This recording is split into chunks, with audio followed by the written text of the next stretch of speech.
Welcome to everyone. It's good to be among so many friends. First thing, I'm Paula Cardoza-Jones. Welcome. I'm Paula Cardoza-Jones. And first things first, I remind you to either turn off your phone or put it on airplane mode. It helps our people on Zoom with bandwidth or something like that. Our first hymn will be in Worship and Song 331, Blessed to be the Tie.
Good morning. I have the children's message today. If any children of any age want to come down, you can, and if not, you can just stay where you are. So today's message is going to focus on two very not similar things, horseshoes and mustard seeds. So we're in Indy adjacent, at least, where we are located, and lots of people who come here live in Indy or work in Indy or go there, Indianapolis, and our football team there is the Colts, and their logo is the horseshoe. Okay, now similar to humans, we can get around a lot of places without shoes, but when we wear our shoes, they help us to go a lot further without injury. Maybe they keep your feet warm when it's cold or dry when it's wet. Horseshoes can't do all of that exactly, but they do help horses on a lot of different terrain as they travel. Now, when I was young, one of my favorite series, but I shouldn't even say that because I still love it, is by Madeleine L'Engle, the Wrinkle in Time series. I even reread it a few years ago, and it still is great. So if you haven't ever read it, I think there are 5 books. There's 3 main ones and 2 more. And she includes a parable of a horseshoe. So I was going to read that to you really quickly. For want of a nail, the shoe was lost. For want of the shoe, the horse was lost. For want of the horse, the rider was lost. For want of a rider, the message was lost. For want of the message, the battle was lost.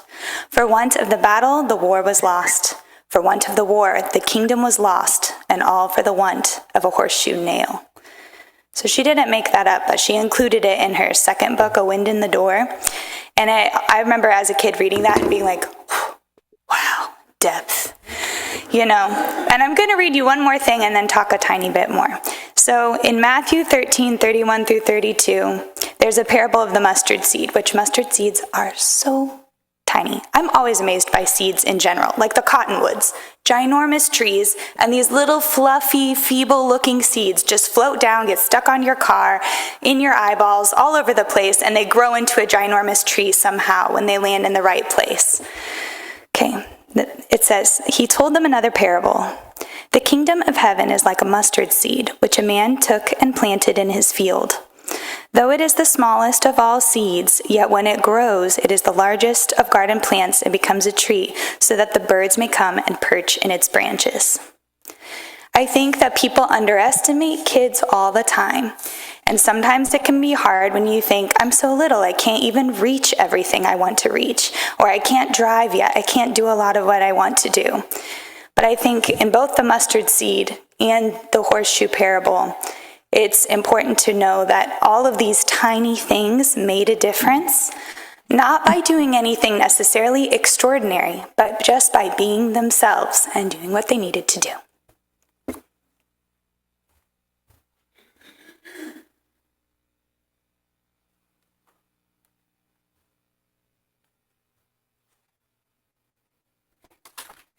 I can't tell if that's Phil or not. I invite you now to share any announcements you have. We'll start with the people on Zoom. Do we have any announcements on Zoom? Do we have any announcements in the meeting house? Yes.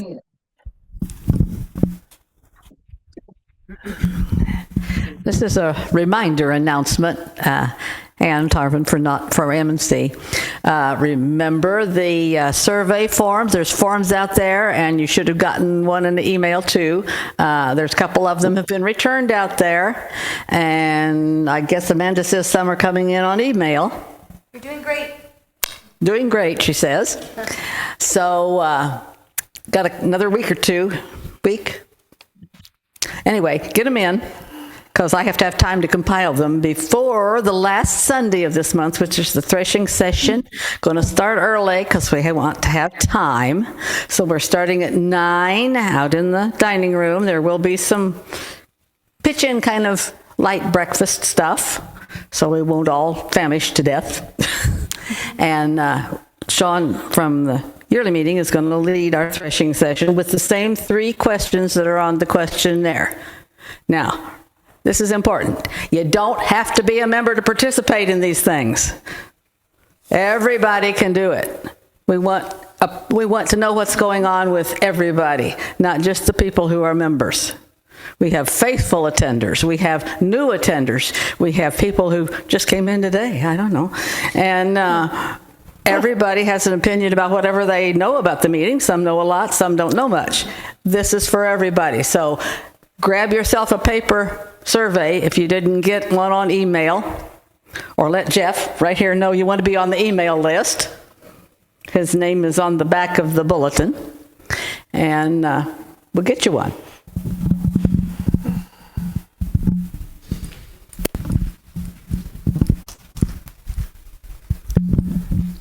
This is Sue Walton, and just a reminder that the Bicentennial Committee is going to meet at 7 o'clock via Zoom on Wednesday.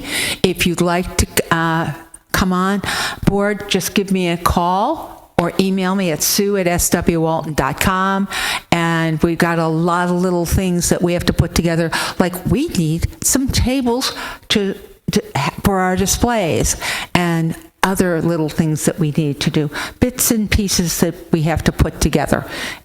Because before you know, it's going to be just 2 months, approximately 11 weeks from now, how this will be the big day. Then another thing we'd like to, on behalf of Outreach, we'd like to thank you all for everything you've been doing for us. We got a check the other day from someone who must have heard us online, and it was a nice one. And we're going to send, all my committee is going to get together, and we're all going to sign this thank you note for this donor who is not here in Indiana, but is in North Carolina. So thank you all.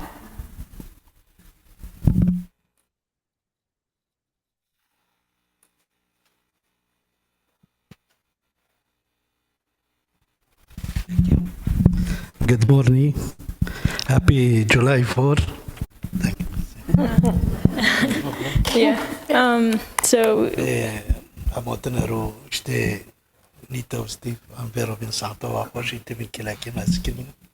yeah, so we just wanted to say happy 4th to everyone, and we also wanted to thank Steve and Nita for always, Mr. Steve and Nita for always being beside us and always supporting us. So we just wanted to thank them here. Yeah, so they've always been there, especially recently. We've had a lot of celebrations, and they showed up, so we really appreciate it. Thank you so much. Yeah, thank you, guys. Yeah, that's all I wanted to say. Thank you. Yeah. Thank you.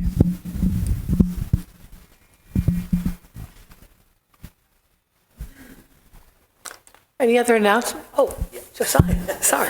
No, you're okay. So I put a few copies of this. This is the draft strategic plan for Western yearly meeting, which was given out at the most recent yearly meetings that were held a couple of weeks ago. Please take a look through these. It will be available online, and if you are on the Western Yearly Meeting listserv, you can look them up online. If not, to sign up for this, some really neat ideas that different committees of the yearly meeting are thinking about. And so that's out on the publications rack.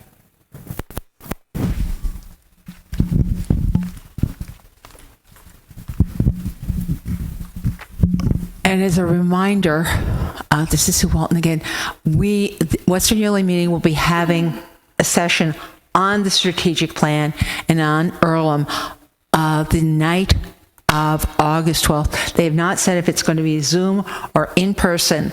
And then the 15th of August in person at Plainfield meeting will be the annual meeting of business for Western Yearly Meeting that you're all invited.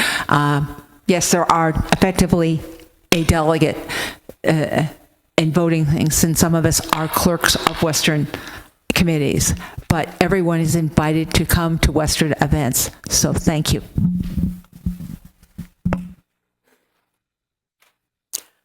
Any other announcements?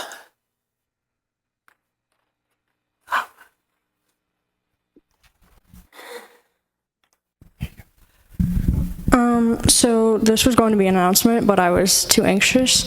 Okay. I've been thinking about this for a while now, and I'm standing out, so I guess it's too late already to change my mind.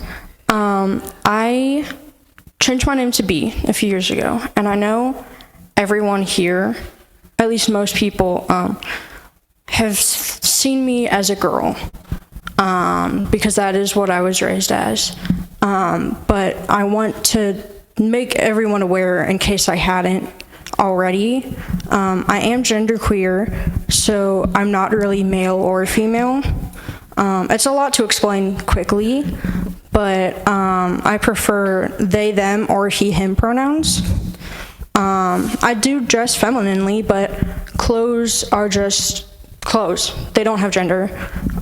So I understand it's okay to make mistakes. I'm open to questions as long as you're open to learning. But yeah. Well, thank you, B. Thank you, B, for sharing that.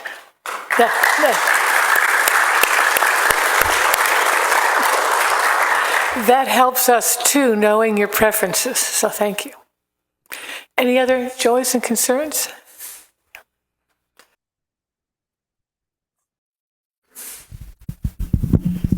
Good morning. This is Linda Bryant. And I just wanted to say that about 4 years ago, I brought my rocking chair from my house, the one that I rocked my babies, one of whom is no longer with me, and my grandbabies. And I just didn't have room for it anymore. So I brought it and I put it in the nursery so that I could visit it. Oh. And a couple months ago, it appeared in the front of the church. So every Sunday I get to see my rocking chair, and that is a joy. Yeah.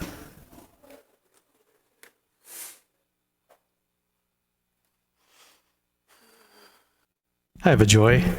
This is John Essex. In February, I started working on a novel in earnest. I'd always wanted to write one, and finally got going this past winter. And I entered the first 50 pages into a national contest called the Claymore Awards, and I was notified last week that I'm a finalist, and that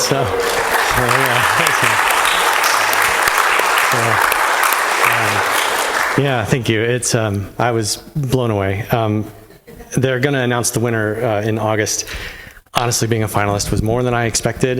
This was, just trying to hold myself to a deadline, and so that was been a nice week. Oh, that's wonderful. I'm still trying to master the haiku. Are there any other joys and concerns?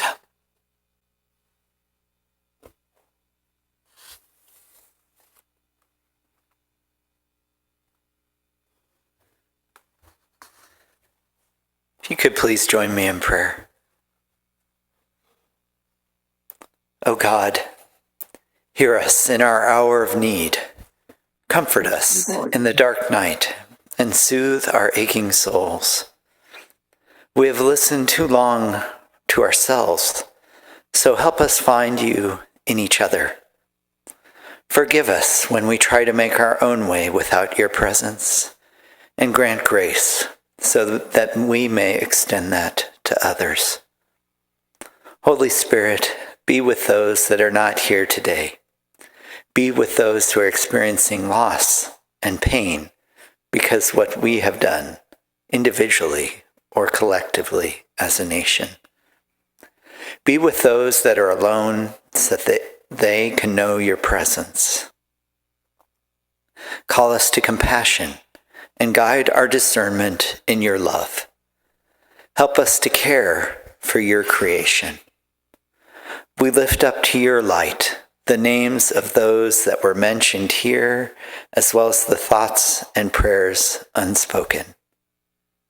Help us to heal, work, and worship in the spirit and manner of Jesus Christ. Amen.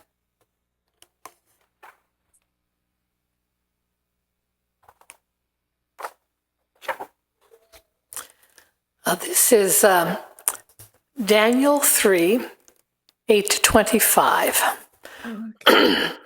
At this time, some astrologers came forward and denounced the Jews. They said to King Nebuchadnezzar, "May the king live forever.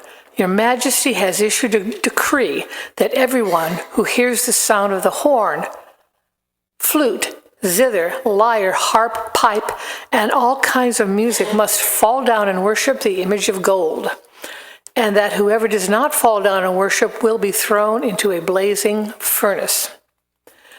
But there are some Jews whom you have set over the affairs of the province of Babylon, Shadrach, Meshach, and Abednego, who pay no attention to you, your Majesty. They neither serve your gods nor worship the image of gold you have set up." Furious with rage, Nebuchadnezzar summoned Shadrach, Meshach, and Abednego. So these men were brought before the king, and Nebuchadnezzar said to them, "Is it true, Shadrach, Meshach, and Abednego, that you do not serve my gods or worship the image of gold I have set up?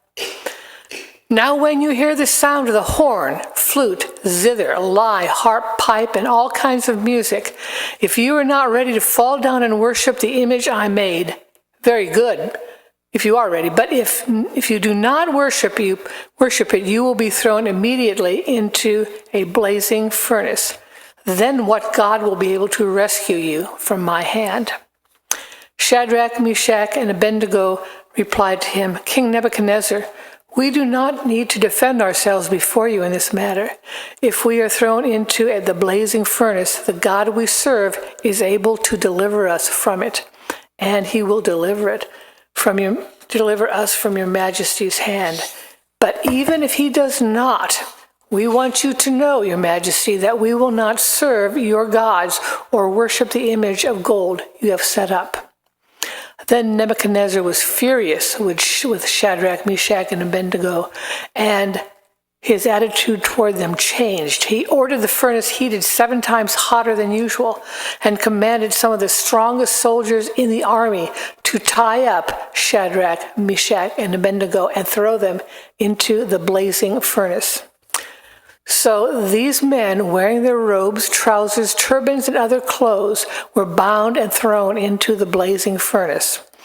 The king's command was so urgent and the furnace so hot that the flames of the fire killed the soldiers who took up Shadrach, Meshach, and Abednego.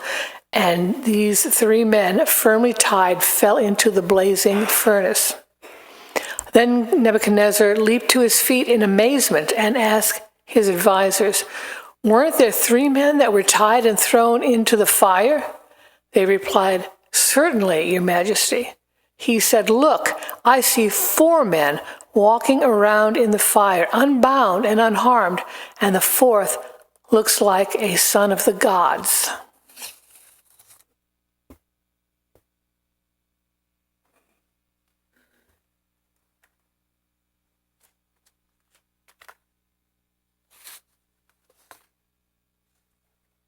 Thank you, Paula. John and I had the opportunity to see a play last week called The Pink Triangle. It was written about a gay son who was given up by his father to the concentration camps in Nazi Germany. His father, through unfortunate circumstances, also ended up in the camp. And the play was about their reuniting and finding love in each other, the father's repentance for what he had done, and the son's forgiveness. However, the play did not end well. When the camps were liberated, all of the prisoners, Jews, immigrants, communists, political prisoners, and even thieves who survived, were released, except for one group, gay men. Gay men, those wearing the pink triangle, were rounded up by the military and given back over to German civil authorities, where they were imprisoned once again. It was illegal to be gay until 1969 in Germany, and several German states had anti-sodomy laws until the mid-1990s. By the way, anti-sodomy laws were not outlawed in all U.S. states until 2003 in the Lawrence versus Texas case. I am familiar with this history because as a student at Manchester University, I was able to apply for and was awarded a Lilly subgrant to study the history of modern sexuality and church history, specifically Anabaptist history, in Germany as I prepared to serve as a volunteer coordinator for 2 years at the Brethren Mennonite Council for LGBT interests. While on that trip in Germany, I learned a lot about how modern views on sexuality were developed, specifically the works of Magnus Hirschfeld, who wrote about what he had studied in same-gender relationships and differences in gender representation. Magnus had hosted apartments in the 1920s and early 1930s in his Berlin house, where he welcomed sexual and gender minorities and wrote about the communities of wonderful folks he witnessed there. He even worked to advocate the overturn the long-running anti-gay criminal code called Paragraph 175 that was a part of German imperial law, all the way up until that was taken off the books in 1969. When the Nazis took over, one of their first targets was Magnus and his writings. Some of the largest book burns in Berlin took place outside his home of books from his personal library. Last month, I had the opportunity to tour the Tretter LGBT archives at the University of Minnesota. Go Golden Gophers. One of 3 preeminent archives in the U.S. that hosts both personal and organizational documents and art from all around the world. Tretter also hosts the Brethren Mennonite Council for LGBT Interests Archives and served as our recent gathering place for the organization's celebration of its 50th year. It was a surprise to me there several stories beneath the Mississippi River, in a room cut into solid limestone, I saw on a shelf several original copies of Magnus Hirschfeld's books. One of them had burn marks on its cover. I asked the librarian giving our tour where that copy came from, and she said, matter of fact, it was saved from the fire. That meant that someone had to risk their own life to grab the book from a burning pile and hid it until the end of the war. Risky, holy business, indeed. Well, friends, just like in the time of Shadrach, Meshach, and Abednego, and of Magnus, we stand at the 250th birthday of this country. We can see the figurative fires raging around us once again. Racism, sexism, wealth, homo and transphobia, anti-immigrant, anti-Muslim, anti-Semitic, war-laced, my country do or die rhetoric seems to permeate our media. It doesn't stop with the rhetoric, though. Actions taken on every level of society have prepared a system that lifts those with access to wealth and power while demonizing the poor, Black, Indigenous, people of color, those in minority faith traditions, and immigrants. Indeed, a gold statue was created of an elected politician that you too can have the opportunity to admire at the right price in Florida. The similarities to King Nebuchadnezzar are striking. This is not new to us, though. Although Quakers have a sordid history both contributing to and fighting against injustice in the U.S., this history bends towards justice. After an early period of being persecuted in England, friends conspired with kings for access to power. Yet, that access created a place called Pennsylvania for William Penn's holy experiment, where he welcomed thousands of newcomers with diverse faith backgrounds, some of which were my family. Quakers brought slaves to this new country, but were some of the first and committed abolitionists. Public Universal friend, born Jemima Wilkinson, suffered a severe illness in 1776. The friend claimed to have died and been reanimated as a genderless evangelist named the Public Universal Friend. They set up a breakaway community, essentially the first religious organization founded wholly in the United States, dedicated to radical equality, claiming that God has no gender. Many weighty friends sued them for blasphemy in the newly created district courts. Ultimately, after many years, the court ruled in Universal Friend's favor, creating the case law we now enjoy as religious freedom and the separation of church and state. There are other examples of Quakers being kicked out of meetings. Many people who married non-Quakers, most famous being the Arch Street Monthly meeting, kicking out Betsy Ross from their meeting. Yet, hundreds of years later, this same meeting was one of the first religious organizations to recognize same-gender relationships in a religious ceremony. We have a saying in the queer and trans community, when you learn better, you do better. In other words, the Spirit is still working and revelation is available to us at any time. So where is God calling you to run into the fire? And who are you asking to come with you? People are feeding the hungry and working to provide access to housing. Many of us friends participate with national, statewide, and local organizations to advocate for laws that serve to care for all of God's people and creation. Some protest, and this meeting has a strong contingent of people that creatively think about how the voice of the Spirit can be heard in the crowd. Others work for peace in war-torn countries or through diplomacy.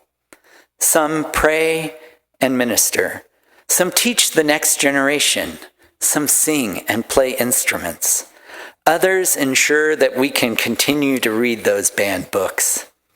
Some visit and advocate for immigrants' families, especially those unjustly detained. Some care for the ill in mind, body, or spirit without regard to cost. Others are working on long-term solutions in science, industry, and infrastructure.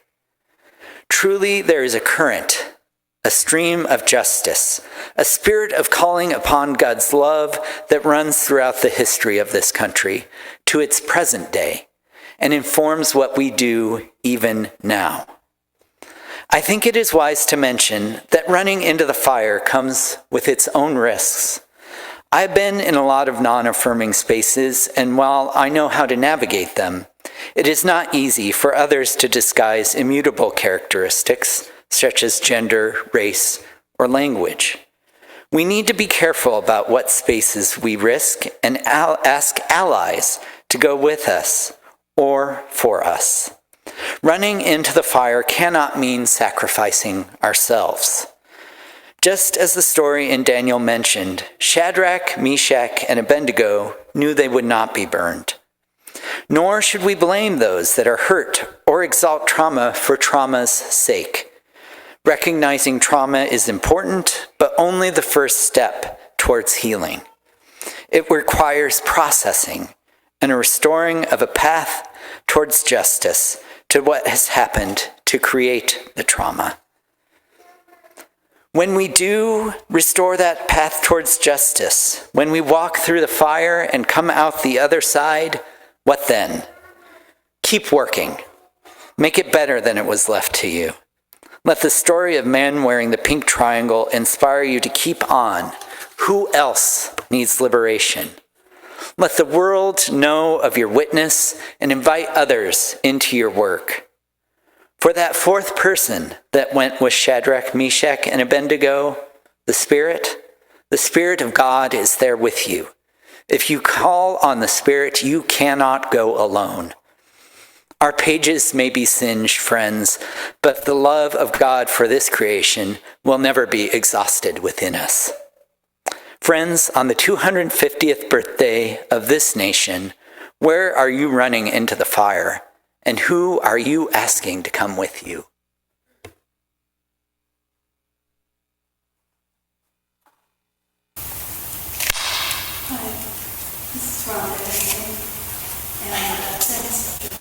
It's a wonderful, wonderful message. I really think about the book burning a lot. As a retired professor, it really just pushes me to feel desperation at times. But what went on in Germany continues today. We were in Florida this summer and went to the new university. And about 2 years ago, I read that the program called Women's and Gender Studies had been discontinued, and some people found that all the books that had been in that library were thrown in the trash.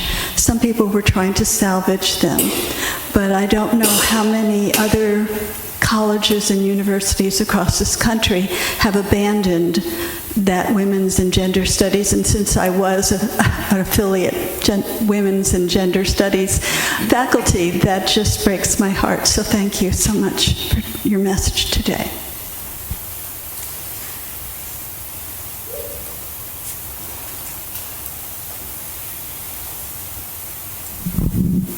Hi, I'm Erica, and I want to recognize B because it took great courage to stand up and say, this is me, this is who I am,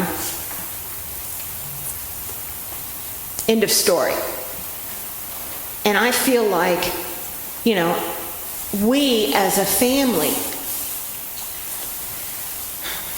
I don't know how to say this in a nice way, so I'm just gonna brace yourself. But we, as a family, need to be more courageous. Stand up, taller. Stomp your foot if you have to. But, I don't know about everybody else and all that you're going through. And, people can be so mean and cruel and terrible. And shame on them. But what I'm saying is, let's get out there and let's push some buttons. I know technically we cannot fight, but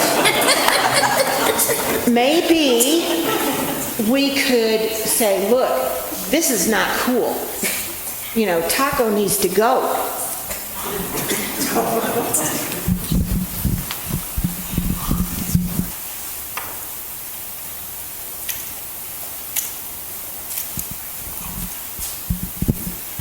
Yeah, I just want to say something, and I was thinking about this, and when Bea was talking, I was thinking about this too. How our current political climate, and you can't blame it all on Trump. I mean, or even on the Republican Party. It's just in there with politicians who are in there for themselves more than they are for their constituents, and all of us. And I hate to see all this rhetoric that pits one group against another. And I think that's a big disease that we have right now. And I think you were kind of touching on that a lot too in your sermon. And by the way, I just loved your sermon. But I think that's one of the problems we have to really look at, is we have to love all of the people and look at the value that all the different groups bring to us. And we're missing that right now.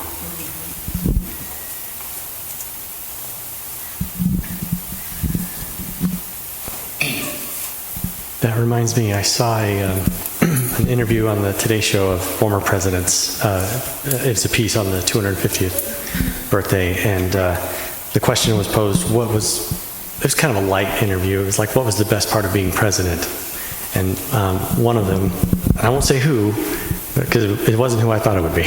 And one of them said, every day when you wake up, no matter how bad things are, you can make things better for at least one person. And I thought that's a perk of that job that I hadn't thought about, but I also thought that's something that we all have the power to do. We can make things good for someone. And that's the best part. I have it on good authority, that's the best part of being president. Hi, it's Linda Lynn. Bea, I got your back. I worked with your grandpa. We were crisis counselors together at Wishard, second shift. And I think I've related the story to Linda. And if it's okay for me to share this about your grandpa, because Alan would run into the fire over and over again. One of the ways he did that, we would, we were a walk-in clinic 24/7, and people would come and sign in, and then we would, kind of take turns grabbing a chart. Well, Alan would go, anytime somebody signed in, he'd go look at who signed in and what the reason was. And he would grab particular charts. And at first I was a little puzzled by this, but then I started to watch what happened. And typically these, and he did other work too, but he wanted to see these people. He said, and I asked him one time, and he said, I need to see these people. I said, so you don't trust the rest of us? And he said, you're right. And these were people who had lost a child. And I would watch them, usually some of the individuals or a couple, and they just looked burdened, like could barely walk into that interview room. he'd be in there an hour or more. He broke the rules, He took all the time he needed. And then at the end, they would come out looking lighter, looking relieved. Alan would come out burdened. I grew up hearing a lot of sermons about this substitution of love. And my God, he knew how to do that. He knew how to take that energy and that pain and take it on himself, and people would walk out relieved and restored and some energy. And then he would always say, I'm going to take a few minutes. And he'd go out. He had a way to process that, and then he would come back in. And I loved the guy. I loved Alan. I know you did. And he loved you guys. And I know Alan is so proud of you. So thank you.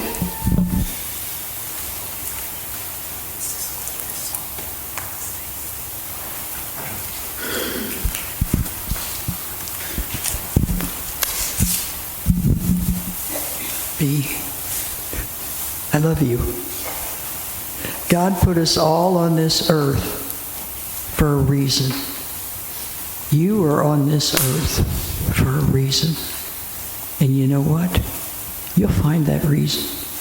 Because each of us have been a comfort to somebody in some way, in some fashion and form. You be strong. Be. Okay.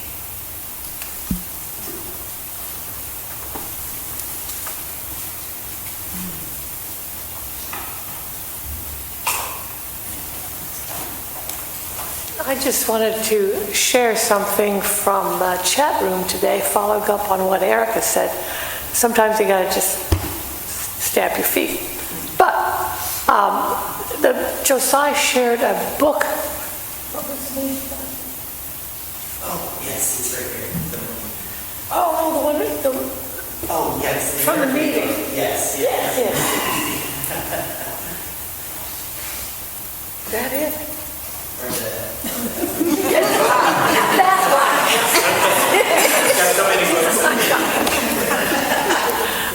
I don't know how Josih finds so much time to read.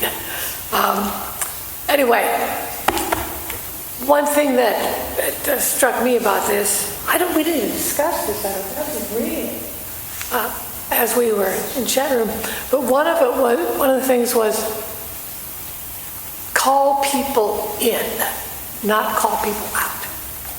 Call people into fellowship. But there are times when you have to call people out. And there are some interesting suggestions on some things, you just have to say when somebody's doing something offensive or cruel. You have to somehow not accept that. You have to call them out. I guess, lovingly, but call them out. Say, that what you just said is offensive. That word is offensive. Can you choose another word? You may not realize it, but I'm the person you're talking about when you use that language. So a way to go forward, call people in, but call people out when necessary. Are all hearts and minds clear? In that case, I invite you to sing in worship and song number 304, A Song for Peace. And as we do that, we will have people collecting food for the hungry.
Linda, would you mind coming up for a minute?